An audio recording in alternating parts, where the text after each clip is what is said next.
Tonight's special guest host for an evening in conversation with Colin McCann is Leigh Haber. Haber has worked in the publishing industry for several years at houses such as Chronicle Books, Scribner, Hyperion, and Rodale. She is currently the books editor at O, the Oprah Magazine, which she says is the coolest job in the world. And yes, sometimes Oprah calls her on the phone and asks for book recommendations. No pressure there, right? Colin McCann won the National Book Award for his novel, Let the Great World Spin, in 2009, and that award firmly established his position amongst some of the most acclaimed and essential authors working today. In fact, earlier this week, The Rumpus said, "They are few and far between, those writers who purposefully mangle and reshape the language. Sure, they use the same words we all do, most of them, most of the time, but the ways with which they string the words together are strange and revelatory." Joyce, Faulkner, McCarthy, DeLillo, and in our own time, Colin McCann. Born in Dublin, McCann came to the United States in the early 1980s and set out on a cross-country bicycle trip to get know his new country and its stories. He spent the years since telling those tales through fearless, award-winning prose. He is the author of 5 acclaimed novels and 2 collections of short stories. His novel, Let the Great World Spin, not only won the National Book Award, like I told you earlier, but it became a bestseller on 4 continents. In his writings, McCann weaves fact and fiction together. He opens his most recent novel, Transatlantic, with a quote from Edward Galeano. The quote says, "The time that was continues to tick inside the time that is." When asked about that quote, McCann told our own MyNorth.com, "A good novel will always be about the present moment, even if it is set 150 years ago. I think that a novel should be relevant to the here and now. Fiction writers are like unacknowledged historians. They go for the smaller, more anonymous moment, and they find out where it fits in the larger pattern of things. The truest history is written in the small moments." This evening, we will experience a small moment that will become part of our personal histories as we spend an evening with an author who has been equated to DeLillo and to McCarthy and to Faulkner and to Joyce. Please join me in welcoming Leigh Haber and Colin McCann to the City Opera House stage.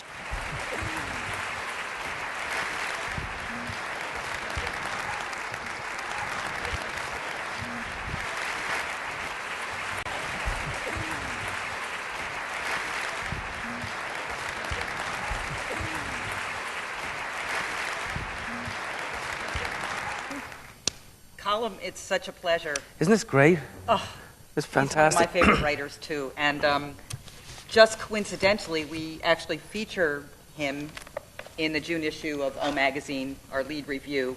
Our reviewer absolutely loved the book. It cost me a lot of money. Anyway, so... Isn't this, I have to say, the hospitality here has been absolutely fantastic. Unbelievable.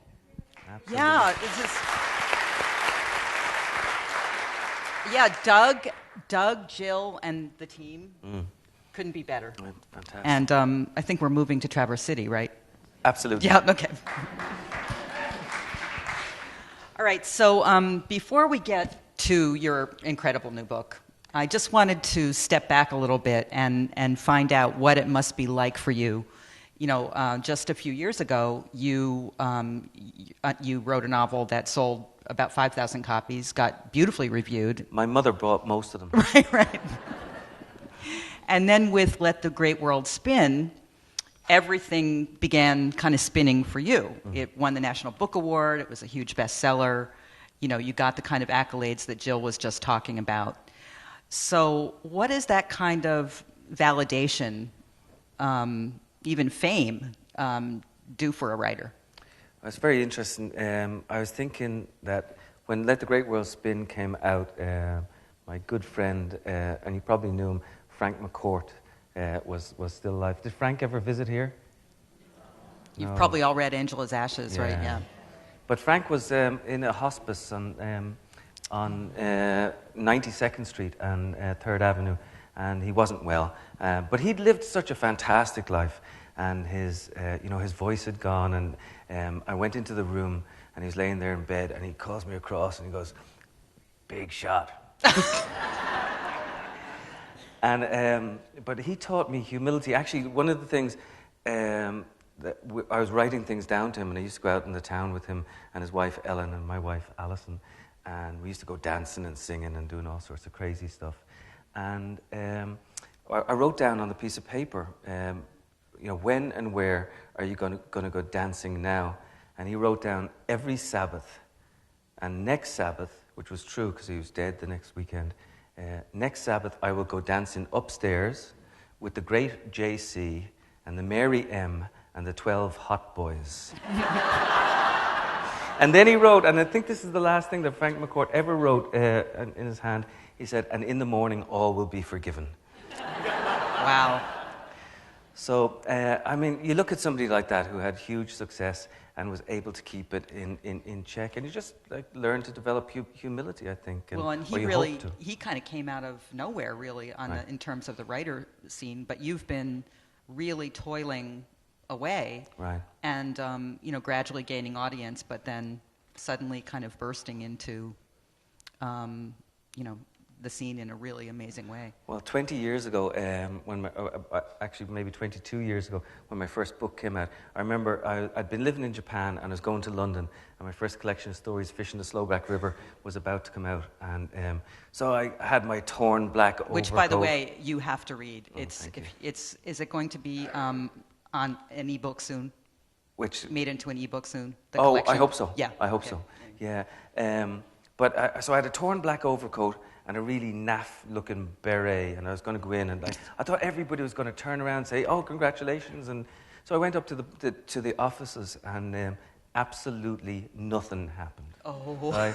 And I was like, "Oh, this is terrible! This is terrible! This is what publishing is like." But at the far end of the corridor, a door opened, and this beautiful lady with long raven red hair came out of the office, and she took sympathy on me, and she'd actually read my book. That woman was Edna O'Brien. Oh. And that evening she invited me to go for a reading with her as sort of the warm-up act for a reading, and that sort of generosity that moves through the writing community is sort of extraordinary. You're absolutely right. I mean, just to digress a little bit, in the upcoming issue of our magazine, the July Summer Reading issue, I asked a couple of writers to kind of curate their categories, like memoir and suspense fiction and so on. And people like Gillian Flynn contributed. And what she was essentially doing was picking out writers whose new books are coming out and talking about their books. And the generosity of the three writers who curated, just amazing. Right. Yeah, there really is a community. Although, maybe it was interesting, 40 years ago when the likes of Norman Mailer were having fist fights in the restaurants and things like that. The Lion's Head. I haven't had a fist fight recently. I'm going to have to do one. Not here, not tonight. I read somewhere that you said a writer should write about things that might possibly break you. What about your new book has the capacity to do that, and why is that an important element? Well, I think the inexecutable is one of the things that we should all be interested in. And so the possibility of failing and pushing ourselves to the limit, whether it be in writing or in athletics or in family life or whatever else that you can do, you push yourself to the edge. I like the excellence of difficulty. And so when I embarked on this book, I was actually, when I wrote Let the Great World Spin, I was completely terrified, to be honest. What am I going to do next, And I was working on this book that was set in New York, and it was about video surveillance, and I kind of hated it. It was awful. And I was obsessed by this idea of Frederick Douglass going to Ireland in 1845. And you all know who Frederick Douglass is, the African-American abolitionist. But he was still a slave in 1845 when he arrived in Ireland to go on lecture tour. And I thought, I really want to write about that. And I kept trying it, and I kept failing. But it was that thing in the back of my mind that I really wanted to to do. And then eventually, So I went that was out. the kernel of the new book? That's what really began it? That was the because kernel. that's the second, for those of you who haven't Right. yet read it, that's the second part of the book. Right. Various characters are introduced. So why don't you just expand on that a little? What Jill said earlier was I wanted the book to take on that particular period, because I think it was a fascinating period. That Douglas goes to Ireland and he bumps up against the famine, and it hadn't really been written about. But a novel has to be sort of relevant to the present day as well. And I was looking at Irish history and thinking, like, it's time for me to go home. And I was always fascinated also by another great American statesman, Senator George Mitchell, the senator from Maine who was Speaker of the House for 6 years. And he went to Ireland and negotiated our peace process over the course of 2 years. Now, he was 64 years old. He was retired. He had a 5-month-old son with a new wife. And he still went across to Ireland and listened to us go on and rattle on like and for 800 years. And what did he get paid for that role, by the way? Nothing, right? Nothing. And he'd sit there and listen to us blather on about, well, they did this to us in, 1619, and he came over here and like, point of order, Mr. Chairman, let me tell you something. And he sat there silently, and then he struck at the right time. And I think he did an extraordinary thing, like one of the great stories of the end of the 20th century, certainly in Irish history, if not in everyone's history. And America had a big role to play in this, because it was Bill Clinton who asked Senator Mitchell to go across. But America has always been really important to the Irish imagination and the sense of possibility, that we go across, that we come here and do something new. So it was extraordinary for me to think that all these people were going back and helping us to heal. So the novel sort of more or less goes from 1845 all the way to 2012. And then there's another kernel of a story in between about the first transatlantic flight that Alcock and Brown did. And sometimes people ask me, they say, what's this novel about? And I say, it's about 301 pages. Well, in terms of the transatlantic flight, which I just, it's incredibly vivid. You really feel as if you're in the cockpit with those pilots, as they're experiencing the freezing cold, and right. They're taking little nips of liquor every now and then to warm them up. That's right. They have no idea where they are half the time. It's terrible. You feel their exhilaration and their terror. Right. But then I read that you actually, where you write is in a closet in your apartment on the floor. Mm. And so I thought, how does this imagination emanate from that little closet on the floor? Right. So why do you write from a closet on the floor, Colin? My 14-year-old boy said to me the other day, Dad, are you really in the closet? You know what? I had this office that I redesigned with a friend of mine, and there was a cupboard there, and I extended the desk back into the cupboard, and I just went in there one day and said, oh, this is a nice place to write, because the wall is on either side, and you can hardly move, and it sort of focuses and concentrates your vision, and I wasn't looking out the window or anything like that, and it just felt like a good place to write. I have to get up every now and then because my knees or my legs are stretched out in front of me, and so you've got your laptop on your lap. Laptop on my lap, and then I play some music in the background, and I sort of just go from there. Because I actually think it's something a lot of aspiring writers go out and buy themselves a fancy notebook, right. a beautiful desk, the nicest pen in the world, but right. but really it's all about the work. It's all about sitting on your arse and fighting it. And I was talking to the kids today. It was really nice. And by the way, that's an incredible program that they have here in town. To have young people, give them a space to write, and give them like the idea that they are valuable and their stories are valuable. And looking in those young faces today, to see some of the qualities of these young writers. And I said to them, what you have to develop is stamina, desire, and perseverance. And so much of writing, as you know, is like just sitting down there and working at it. And I think you said something to them about writer's block. Yes. What about it? I kind of said there's no such thing as writer's block. You have to, get in there and you have to just face the blank page until it's not blank anymore. I also told, can I say a bad word? No. Am I allowed to say it?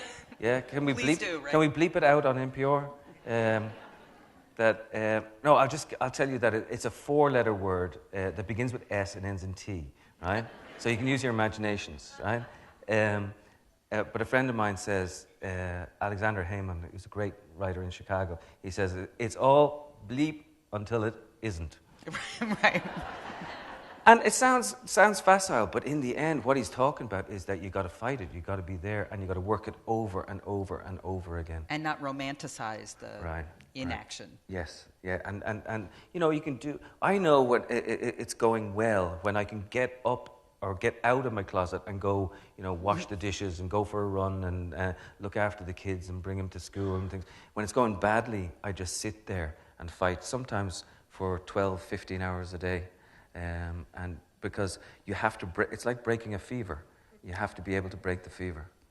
You have a few kind of icons sort of hanging up in your office, right? Among them, your National Book Award medal. I didn't even realize it was there until the photographer came in, and then, it was just hanging up right beside me. Right. But also I believe your father-in-law's shoes. Yeah. This is, I have a picture of my father-in-law's shoes, and just recently we gave them to the 9/11 Museum in New York. Do you all know this story? Maybe you could tell the story of... Well, the story behind it is that on September the 11th, my father-in-law, Roger Hawke, was in the first building to be hit, the second one to come down. He was on the 59th floor. He got out, but he walked out into that, the second building had come down, so he walked out into that glaucoma storm of debris and all that dust and things falling, and he was covered in dust, and his shoes were covered in muck from sloshing through the water inside the building. He walked uptown to our place, took off his shoes, left them at the front door. But my daughter jumped up into his arms, and she immediately sort of recoiled after she said hello to him. And I said, "What's wrong with you, love?" And she said, "Well, Poppy's burning." And I was like, "What do you mean?" And she said, "Well, I can smell smoke off his clothes." And I said, "Oh, okay, it's all right. There was a fire downtown." She was only 3 or 4.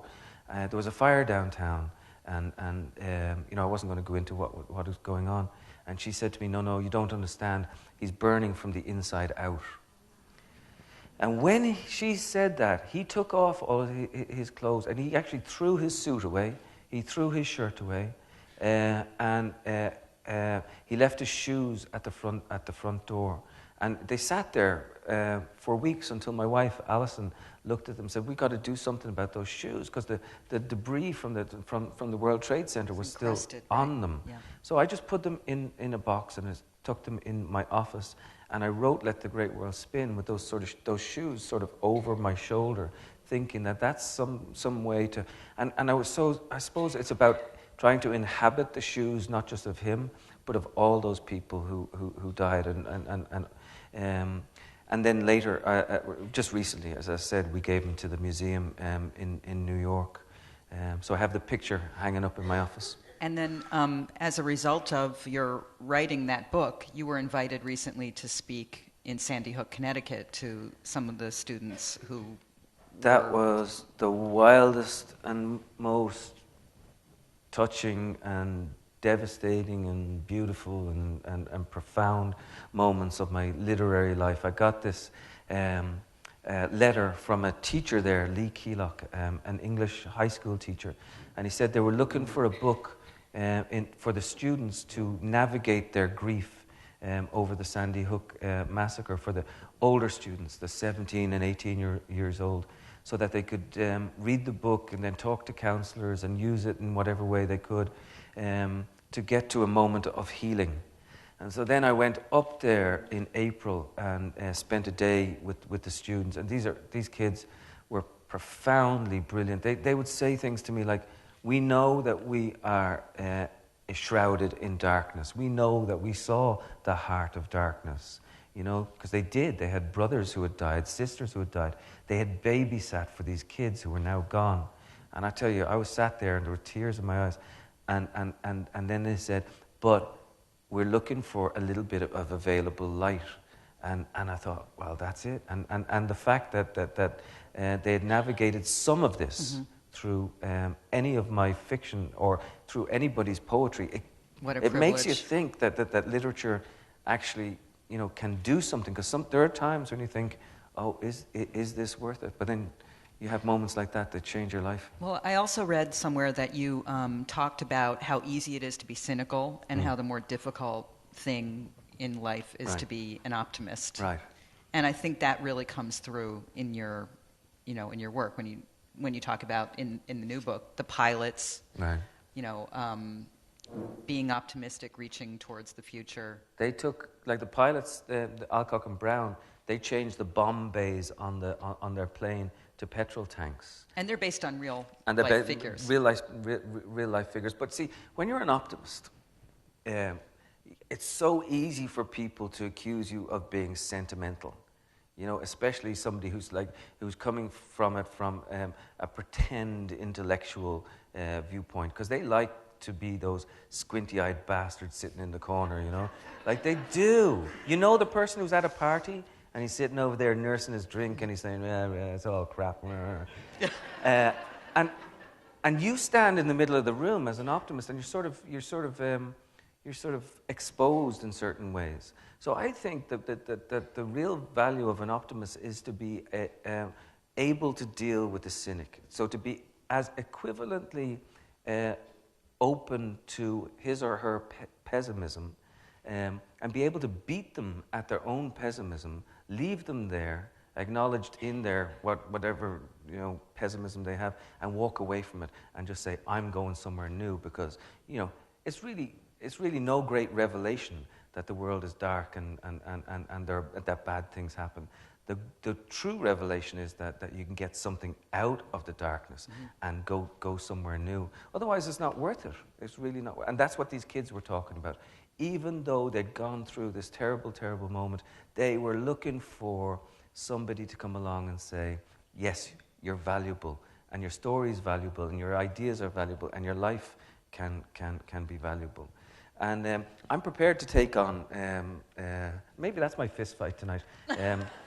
I'm prepared to take on the pessimists at their own game. And in other words, by saying, by writing realistic fiction that doesn't shy away from some of the rougher moments of life, but then try to find some joy at the end.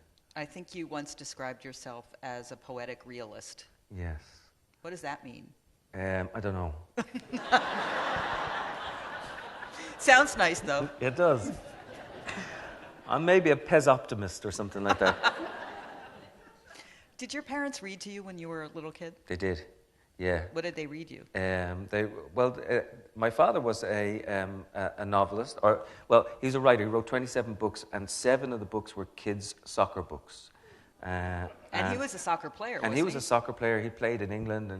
And then when I was 8 or 9, the first book came out, and it's about Georgie Goode, who was an itinerant soccer player in England. Obviously, anybody who knows anything about soccer knows that the name comes from Georgie Best, who was one of the great soccer players of our time. Anyway, he'd give me his books on big reams of paper and asked me to read them.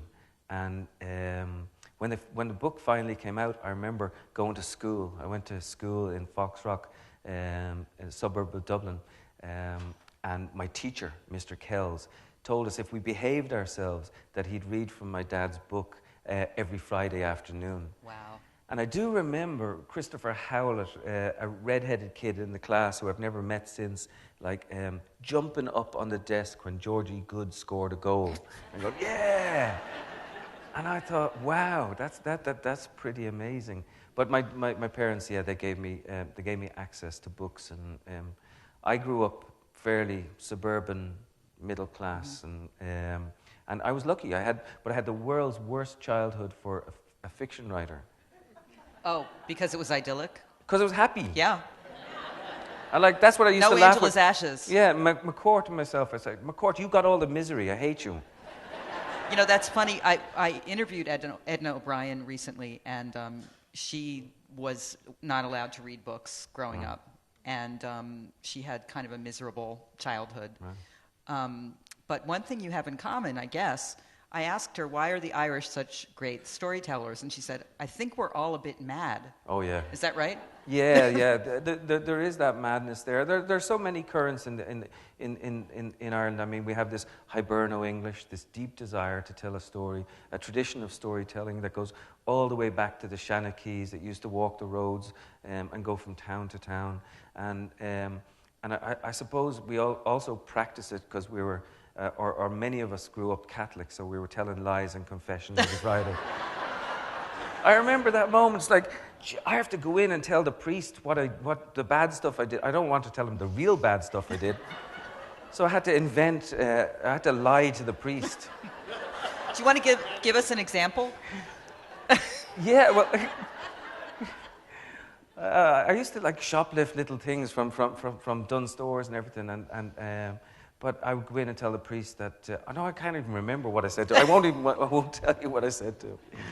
Yeah, I kind of remember going to confession and just being, just recite my sins. I wasn't a storyteller, so I think that's the difference between. Oh, really? Did you have bad sins? Come on now. It's time for me to interview you. I was a pretty good girl. Tell us about your sins. I was a pretty good girl. And you know what? I got caught at everything I did wrong. So anyway, it's not very interesting. You're in the midst of launching something called Narrative 4, which is about sharing stories as the key to opening the world. Right? The tagline, in fact, is Fearless Hope Through Radical Empathy. That's correct. So can you tell us a little bit about what you mean by radical empathy and what the initiative is? The initiative is something that I've been working on with Luis Urrea, the Chicago-based novelist, and Lisa Consiglio, who's our executive director. And we recognize the need for young people to share and exchange their stories on a global level. So we want to take kids from Belfast, kids from Haiti, kids from here, kids from New Orleans, and get them together to exchange and own one another's stories. In other words, to step into the other person's shoes. So I would give you my story, and you would give me your story, and then we'd be able to retell them to other people so that it becomes a fearless act of empathy that's radical in the way that we hope to not only shrink the world in a certain way because it's global, but also expand the lungs of the world because it means that you can become other. Because I think that the most important thing in terms of literature, in terms of thinking, in terms of politics, in terms of social action, is that we have to learn to understand one another. And when we try to understand somebody else's difficulty, I think it makes us slightly better people. I was reading about Aldous Huxley recently, and at the end of a long life, a beautiful philosophic writer who tackled all sorts of subjects. He was asked what he had finally learned from life, and apparently he just sat back and he stroked his chin for a long time, and he said, "You know what? I think we've all just got to learn to be a little bit better to one another." And that is profound, and it's true, But then you have to defend that. Right? And that's the thing. And so I've been lucky. I've had a really good career, and it was time for me to embark on doing something new. There are lots of writers who are involved in good things. Dave Eggers, who's out with 826 Valencia.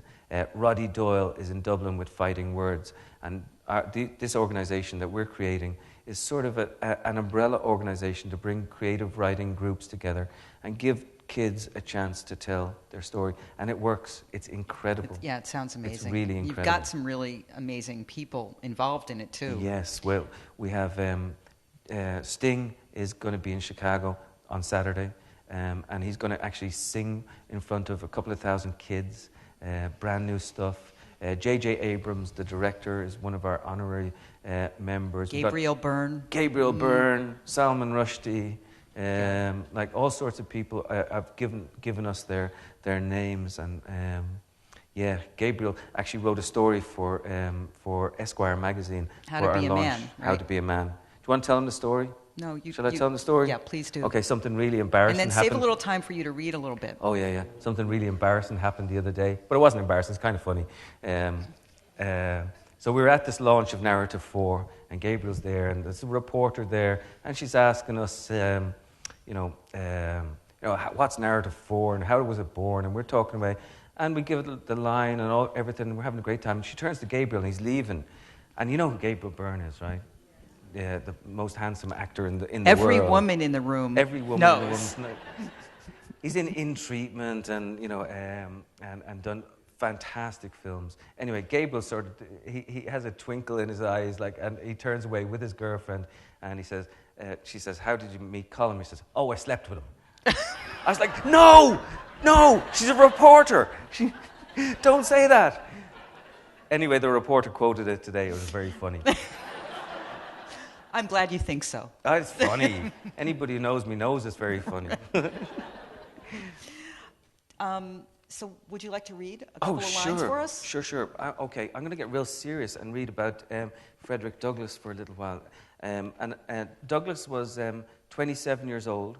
He was an extraordinarily beautiful man, as you know, but we tend to preserve him in that aspect of those photographs or those daguerreotypes that we saw him when he was older, with the long grey hair and the beard and that serious lived-in face. But when he was in Ireland, he was this young man who still didn't know the world in the way that he later knew it and challenged it and wrote about it beautifully. He'd already written Narrative of the Life of a Slave, but Ireland, he said, made him. And he said that when he was under the soft grey skies of the Emerald Isle, and lo, the chattel becomes a man. And that was... Now, part of it was because he was faced with contradiction. And one of the contradictions was he was looking after his 3 million people who were still enslaved, and this is what unfolded at his feet, and it becomes a moral quandary for him. He's out in a carriage. He's in the middle of Ireland. He's with his publisher, Richard Webb, who he doesn't really get along with. And he's a little bit of a dandy, too, right? He's a real dandy, yeah. There was a smell out over the land. The soil had been turned. The blight had flung its rotten odour into the air. The potato crop was ruined. "It's all they eat," said Webb. "But why?" "It's all they have," said Webb. "Surely not." "For everything else," said Webb, "they rely on us." British soldiers galloped past, hoofing mud up onto the hedgerows, green hats with red badges like small splashes of blood against the land. The soldiers were young and frightened. There was an air of insurrection about the countryside. Even the birds seemed to howl up out of the trees. They thought they heard a cry of a wolf, but Webb said that the last wolf had been shot in the country a half-century before. Creeley, the driver, began to whimper that maybe it was a banshee. "Ah, quit your foolishness," said Webb. "Drive on." "But, sir—" "Drive on, Creeley." At an estate house, they stopped to see if they could feed the horses. 3 guards stood on the gate, stone-carved falcons at their shoulders. The guards had shovels in their hands, but the handles of the shovels had been sharpened to a point. The landlords were absent. There had been a fire. The house smouldered. Nobody was allowed past. They were under strict instructions. The guards looked at Douglass and tried to contain their surprise at the sight of a Negro. "Get out of here," the guard said. "Now."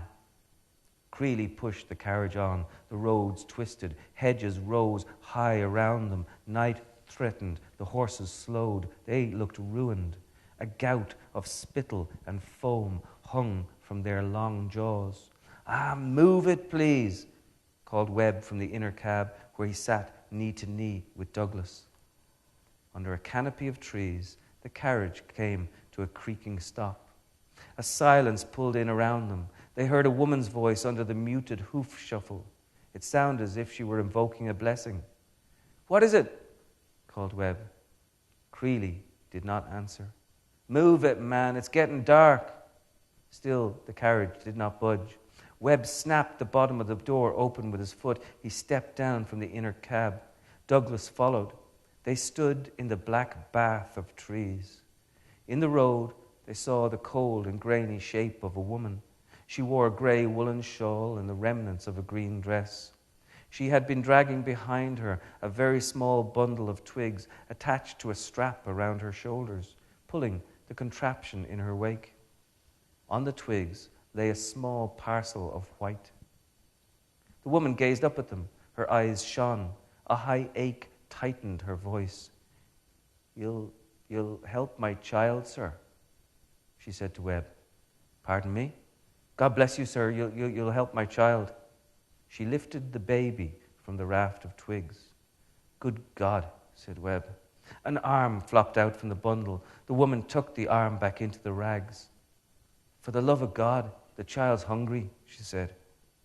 A wind had risen up. They could hear the branches of the trees slapping each other around. "Here," said Webb, offering the woman a coin.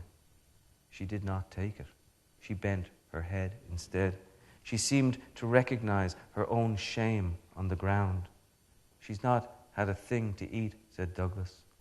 Webb fumbled in a small leather purse again and held out a 6-penny piece. Still the woman did not take it. The baby was clutched to her chest. The men stood rooted to the spot. A paralysis had swept over them. Creeley looked away. Douglas felt himself become the dark of the road. The woman thrust the baby forward. The smell of death was overpowering. That's just, I love that piece of the book.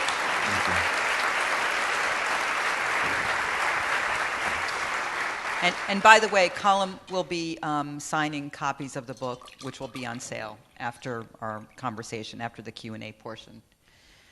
So we've talked a lot about the 3 or 4 male characters in the book, but really this book ends up also being about some pretty powerful women. Thank you, because this was the thing. When I wrote Let the Great World Spin, I didn't even realize that it was mostly a book about women. And I do not want to invite Dr. Freud into my closet. Literally into your closet, literally into your writing closet. Yeah, because I love to write about women, and I feel easier in the harness, in the writing harness, when writing from the point of view of a woman. The Douglas section was really hard for me to write. The later sections of the novel, so the first half of the novel is kind of male and non-fictiony. The second half of the novel is very female and fictional, but they both fold over onto one another to question one another. And there's a beautiful thread that goes all the way through. There is a thread that terrifies me. There's a letter, and I thought at first, I think we depicted really well. Oh, that's beautiful. In O Magazine, whoever the artist was who did this, the illustration, have a look at it later on, because she captured the novel perfectly. So it was one of those things that really took my breath away when I saw it.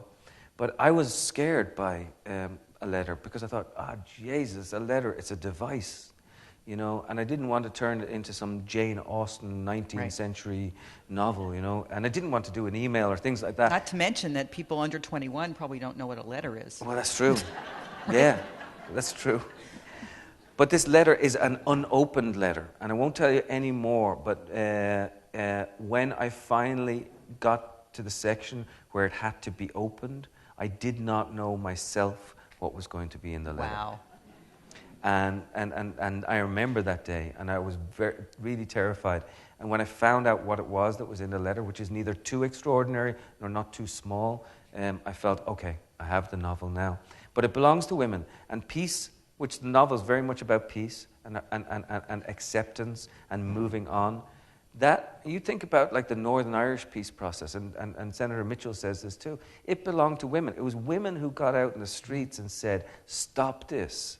It's women in Argentina who carried the photos of their sons, the mothers of the disappeared, and said, look, this is public, this is wrong. And this male point of view that was like, ordering history or thought that it was creating history, and also largely involved in the war.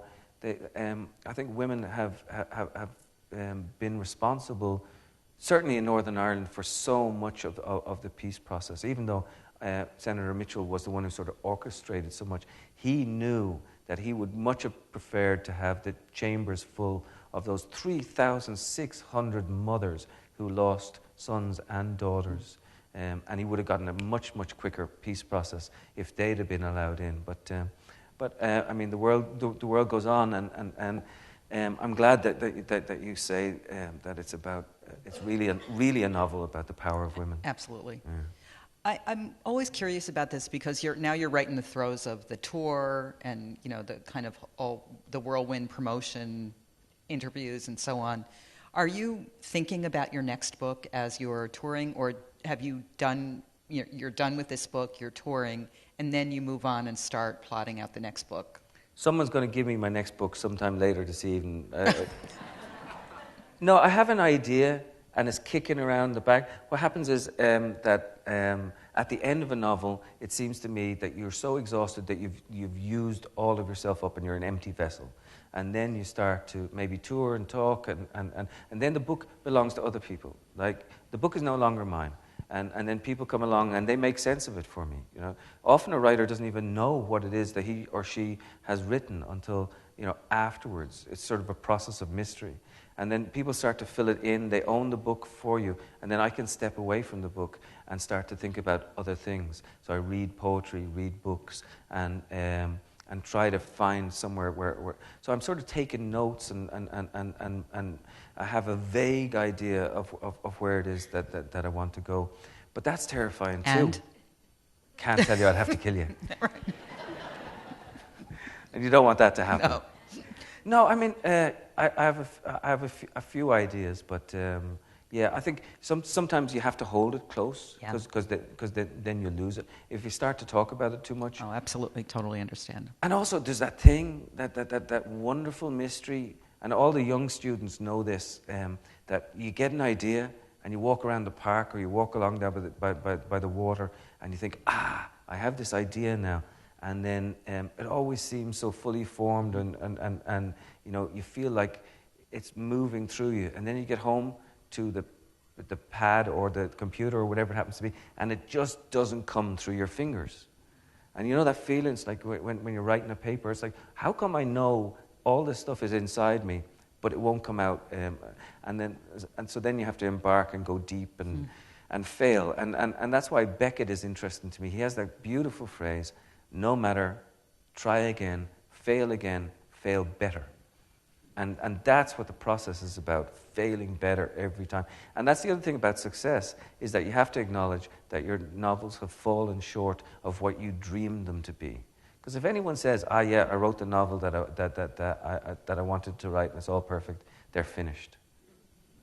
Do you have one, this is my last question, do you have one novel that you think of as being the one you go back to again and again for inspiration, that you want to reread, that inspires you every time? Yes. What is it? It's Ulysses, and I don't want to sound pretentious, but it is. And you did name a bar after it. Yes, there's a bar in New York where we go and read from Ulysses every June 16th. But I'll tell you why Ulysses is so important to me. I didn't really read it until I was in my mid-20s, and then I read it in sections. And then about 5 years ago, just before Let the Great World Spin came out, I got sick, and I spent 3 weeks in a hospital with this weird infection in my arm that actually come from my father's garden, from working with roses. My father's a rosarian. Anyway, I read Ulysses, and I began to realize that my grandfather was alive on June 16, 1904, which is when the novel takes place, as you know. And my great-grandfather was the same age as Leopold Bloom. Now, I never met my great-grandfather, of course, but I could understand exactly who he was by reading the pages of this great novel, and it created the city for me. And so this fiction, actually allowed me into my own history. So it's a conjunction of like reading something that's totally imagined, and yet it's literally in your blood. It's moving through. And I was sitting there in the hospital, and admittedly I was on a little bit of morphine and a little bit of Percocet.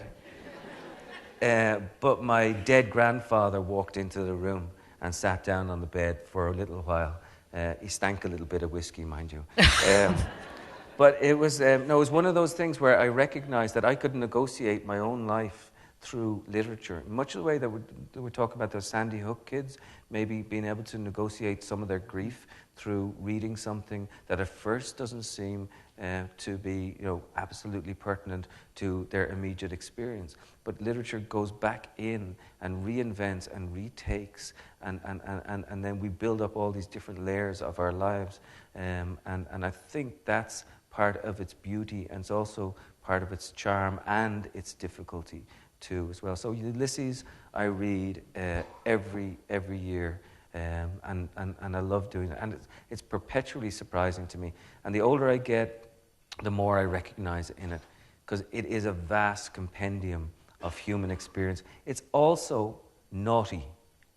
Yeah, it is. And can I just tell you one other story? There's a photograph that they're actually using. It's about 6 or 7 years old for the thing tonight. It was taken by my friend Brendan Burke.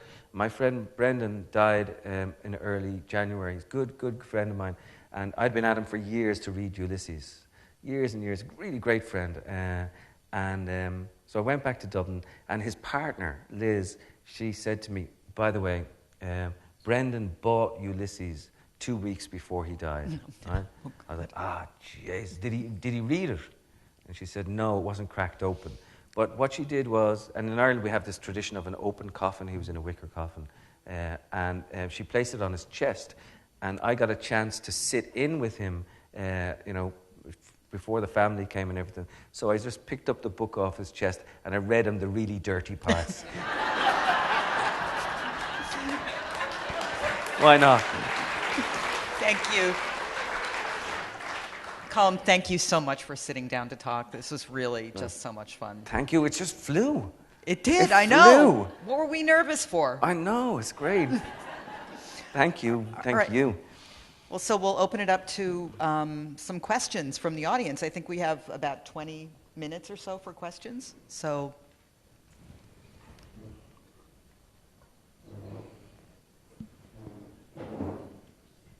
yes, over here.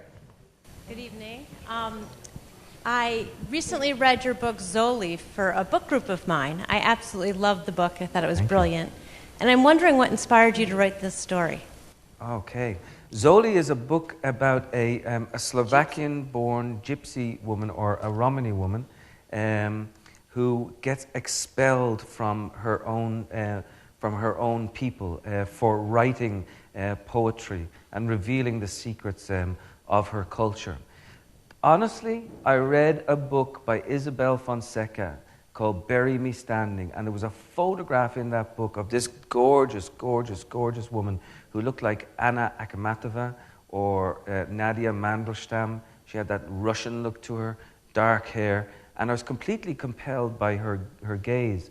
And I thought, well, I should try and write about that culture, but I didn't know anything about the gypsies at all. And all I remember is my mum, when I was a kid, in Dublin, she'd say, "You better behave yourself or the gypsies are going to come take you away."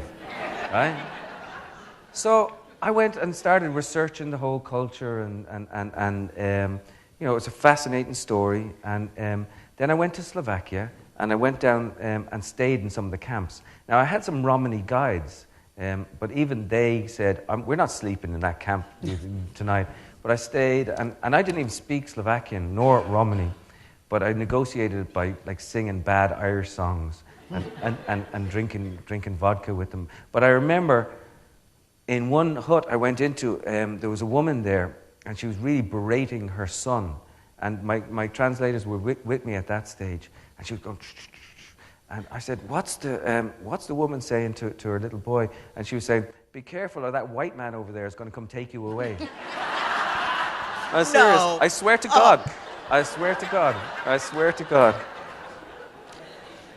And then the other book, the one on Nureyev, the dancer. Oh, and I wrote about Rudolf Nureyev, the dancer. There's always funny stories that go along with every book. But I particularly wanted to mention this because you did offer to dance on stage. Like, yeah, no. You don't want to see that. It would be a comment. Here's what happened. I wanted to go to the Kirov and go backstage in the Kirov. And the curator of the Kirov wasn't there, and I couldn't get in. Anyway, one day I'm walking through the streets of St. Petersburg, and I see this woman with her shopping, and she stopped at the lights, and there's about 9 lanes of traffic, and she can't cross at the lights. And so I decided to do my Boy Scout thing and pick up her shopping and help her cross the street. So I did that and walk in this warren of back streets and go into and leave her shopping off at her house, turn the corner, and I see this place called the Black Shamrock. I'm like, no. In St. Petersburg, and I'm thinking, wow. It's about 12 o'clock in noon. I say, okay, I'm going to go in and have a pint. It's 5 o'clock and so somewhere. Yeah, it's 5 o'clock somewhere. So I go in and I order the world's worst pint of Guinness. And just as I was finishing, I look up in the mirror and this beautiful man with long blonde hair goes in behind me. I say, I recognize that man because I've been to the Kirov a couple of nights before, and he was the dancer from the Kirov, right? And so I ended up talking to him, and he invited me to go back to the Kirov to see the backstage. And all these beautiful ballerinas were around and everything like this. And then we went onto the stage, and he teaches me how to do a pirouette. Now, he does like proper pirouette. I did maybe 1/8 of a pirouette. But there was this babushka in the back with her headscarf on, and she was sweeping up and doing all these things. And she just looks down at me, and I'm halfway through the pirouette, and she goes... That was my one and only dancing career move. It's a great book if you haven't checked it out. Thank you. Do we have any other questions? There's a lady here. Yes. I think we're waiting for a microphone, too. Your prose is magnificent, and there's such a rhythm and a pacing, and I'm wondering, in the process of your writing, how that comes out. How does it spill out? Do you hear it? Do you hear a rhythm? Do you ever read it out loud, or do you feel it in That's your... a good question. Yeah, thank you so much. I planted that question, by the way.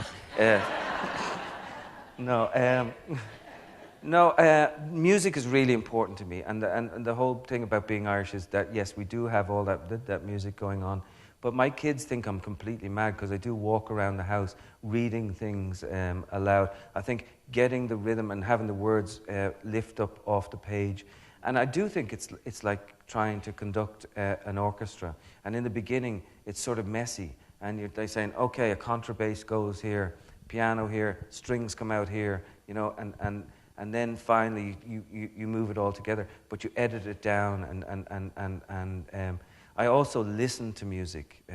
So while I was writing Zoli, I listened to a lot of Czech and Slovakian gypsy music, for instance. While I was writing Let the Great World Spin, there was some blues and some jazz that I was looking for. With Transatlantic, it was a lot of Van Morrison and stuff like that. So yeah, and I think the music, it sort of inhabits you in a certain way. Yeah, but I think that was a really good question. Who's your first reader, by the way? My first reader is my wife, Alison. And so that causes a lot of problems at home sometimes. Because she's a brilliant reader, but she's also very honest. And so I'll say, I'll have a section, will you read that? And she'll say, oh yeah, it's good. And I'm like, oh no, it's only good. No, but she's fantastic, I'll go around the house afterwards, banging my head off the wall. You don't love me anymore, But I also have numerous. And then after readers. you won the National Book Award, you said, "See." No, she's always she's a brilliant editor too, and I have an editor in New York, an editor in London. But I tend to spray my stuff around amongst friends. I don't wait till it's finished. And so, like, even when I was writing the Frederick Douglass stuff for this book, I sent it to a Douglass expert very early on. And, and I thought, oh, this is good. Yeah, it really captures the 1840s in Ireland. And at one stage, I had a woman on a bicycle. And he wrote back to me, he said, by the way, bicycles weren't invented until 1880. I was like, oh, really? I thought, I better take that out. That's interesting. Another question?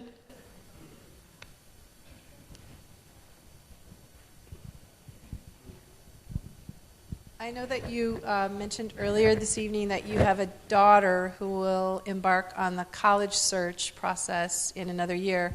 When she sits down to write all of her college essays, what advice will you give her?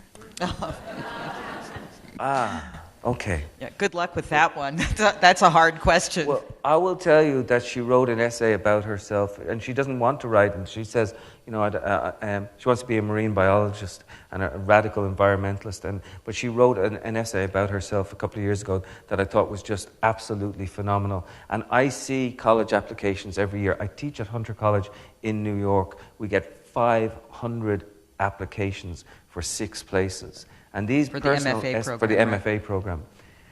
And these personal essays are really important. And how does somebody... but over and over again, I get the regular ones. Yes, when I was 5 years old, I wrote my first story, and I see it again and again and again. As somebody who's prepared to, go under the skin a little bit. And it's really hard when you've got 200 to 500 words to write about yourself.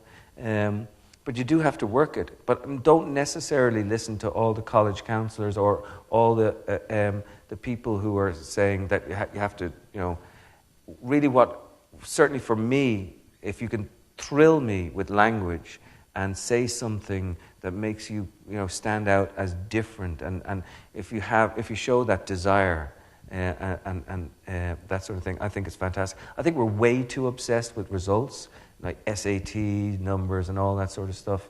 And really what we want is personality. And I wish we would teach creative writing in a better way. Obviously, you guys are teaching creative writing here, which is fantastic. And not be obsessed with one's own results, but be obsessed with otherness and try to be somebody else. And I think, I don't want to say that that's what you definitely should do if there's students out there and they'll call me up, I didn't get into NYU, it's your fault. But I think a spark of language, I think, is very, very, very important. Another question? Hello. Hi. Yes, sir. First of all, thank you very much for Let the Great World Spin. Thank you. In that novel, the character Corrigan changes pace and faces many times. Right. Is he based on a cleric that you knew, someone from Maynooth perhaps? Or is he simply a developmental priest that you wished had been somewhere in your life? That's a great question.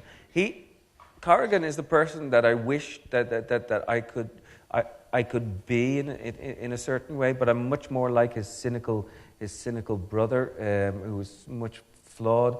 But it's based on my wife's cousin, Giorgio from Italy, who was with a group called the Petit Frères de Dieu, or the Piccolo Frati, which are the Little Brothers of God. And these are Franciscan order who basically, they dress in ordinary clothes, they live in the community, they don't call attention to themselves as members of a religious order, and they try to do good things in the world. And these people exist, and they're out amongst us. They're almost like the Jewish notion, the beautiful Jewish notion of the Lamed Vatnik, which are the 36 hidden saints in the world who bear the sorrows of the world and have a line of communication with God. And I like that notion. But it's also based on my idea of the radical Jesuit priest Daniel Berrigan. And at first I called him Berrigan just to find his character, and then I changed it to Corrigan. So he was both of those things. He was like based somewhat on a real person, and then also that person that you would want and imagine them to be. But what I like about all of this is that those people really are out in the world. And at a time when the Catholic Church was being hammered, and rightly so, for stuff that was going on, why not talk about all those good people, those nuns who go down to South America, those priests who were actually doing good things in the world? I think we have to acknowledge that they're at least, there's a line in the book that says there's always room for at least 2 truths. And that's the thing. If you can carry these different truths, that's the essence of fiction, in fact. Because it doesn't have to be like politics. It doesn't have to be like commercialism or that we take these contradictions, we own them, and we like them. Yeah, both things happen at once. Thank you. Anybody else? There's another one up there too. Hard to see with the It is hard lights. to see, yeah. I guess on the note of the rhythm of your prose, which I too was very moved by in Let the Great World Spin, I wanted to find out how you experience a book is very subjective and personal, and when you're reading a book, you can let those words sort of roll around in your brain and your heart, musically. And so I wondered how you felt about audiobooks and about another person sort of doing what you just did for us on the stage with that one excerpt, which was so beautifully read. How attached are you to the rhythm of your own words, I guess? Funny story. So I wrote Let the Great World Spin, and the opening chapter is from the point of view of Ciarán, who's the brother of Corrigan, right? And I thought, okay, we've got an audio book, and really what they're going to use is lots of different voices. They're going to use an African-American woman, they're going to use loads of different American accents in here. But how about I call up the person at the audio book thing and volunteer, because I love to read, right? And I'm a bit of a ham, right? But I really do like to read, and I like to capture the music. And I called her up, and she said, "Oh, you wrote this book. That's great. That's great." And I said, "Yeah, I'd love to read the first section." And she said, "Oh," and I'm like, "Oh, what do you mean?" She said, generally we have people come and audition for this." And I'm like, "This is my book." Right? So then I said, "Okay, I'm going to come down." And I went down to 14th Street, and I auditioned, and I didn't get the job. No. I swear to God. I'm going to check that one out. It's true. I'm going to check that one out. It's true. I didn't get the job.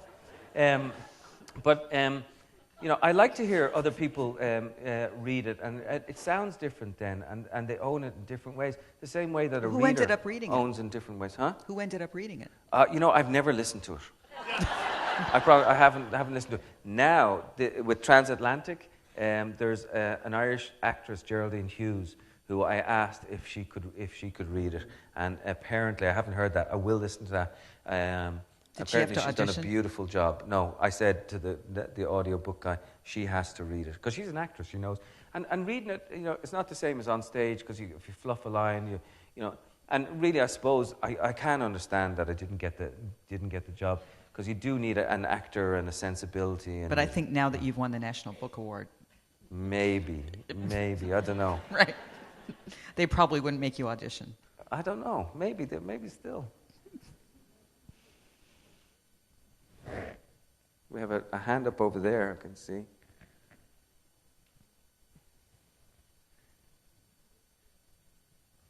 And we have the runners going very fast, passing the baton on.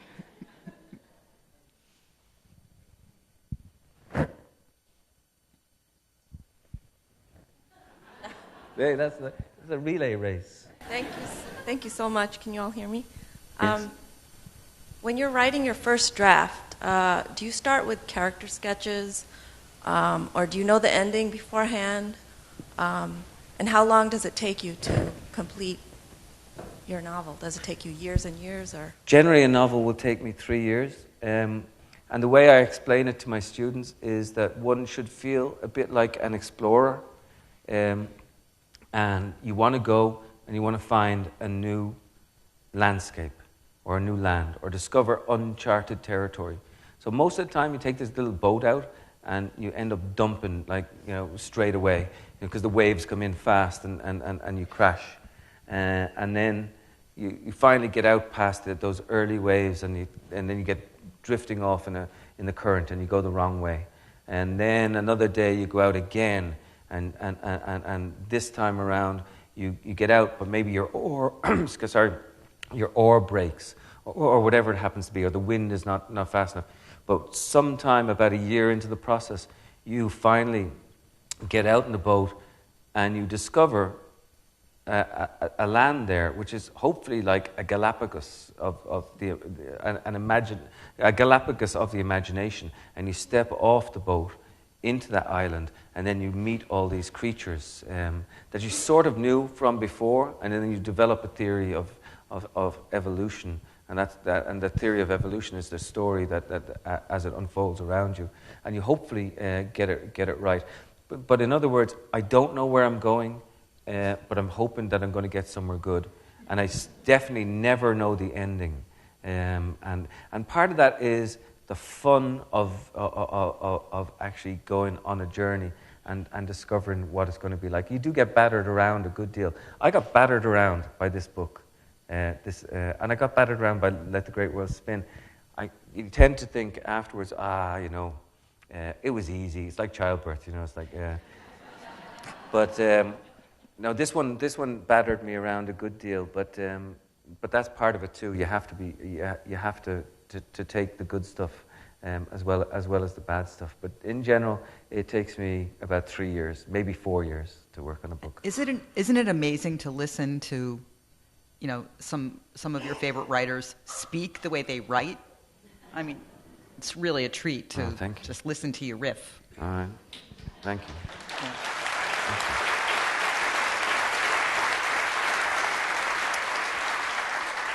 So I think we have time for one or two more questions. Up here. 1, 2, 3. Yeah. Okay. Yes, I'm just, my question is, how are you enjoying the process of adapting your book to the screen? It mentioned in the literature that we received tonight that that's happening. How's that working for you? So Let the Great World Spin has been adapted, and I'm working with J.J. Abrams, and he got a little project that sort of interrupted it for a little while. It's called Star Wars. But we're still working on it together very closely. And I took the book basically and held it up in the air and let it fall to the ground, and it smashed, and then we started putting it back together again. And I think that the process of writing a screenplay is interesting because you got to murder the book and then recreate it, because you can't be too loyal. I think part of the problem with a lot of book adaptations, especially books that people tend to like, is that the screenwriter becomes too loyal to the actual story. And really, you got to write. If you've written a book that you like, you should write a film that you like. And I was lucky; he gave me a chance to write the script. I'm not sure when it'll be made, but sometime soon. I like the idea of doing films, but I tell you, it's a miracle that a good film gets made, because it's not a miracle that a good book gets written, because you're there and you're on your own and you're in control of the weather and all these sort of things. But on a film, you got actors, you got producers, you got the money, you got the weather, you got all sorts of things. And so when somebody pulls a film together, it's really an amazing thing. So hopefully it'll work with Let the Great World Spin. And I think this gentleman had a question. And we'll let that one be the last. There's one more at the back there. Okay. After. All right. Sorry. No. I just saw this lady had her hand up. You mentioned that a good novel, even if it's about the past, is in the present.